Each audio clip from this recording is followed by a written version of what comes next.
İmam Hüseyn əleyhissalamın qiblə qapısı adlanır bura. Yəni Babil qiblə qapısı.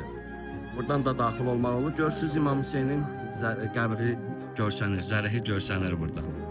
Və ziyarətdən çıxandan sonra burada bir məzar var. Azərbaycan şairi, Əhl-i-Beyt şairi Məhəmməd Füzulinin mübarək məzarı. Baxın, yazılar var, ərəbcə yazılar.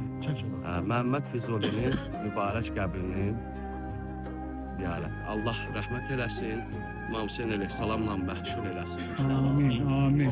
Sağlıqda dünyasını dəyişən bütün Əhl-i-Beyt şairlərini, Azərbaycan şairlərini Allah rəhmət eləsin. Amin. Allah onların da ruhlarını İmam Hüseyn əleyhissalama qonaq qərar versin. Amin.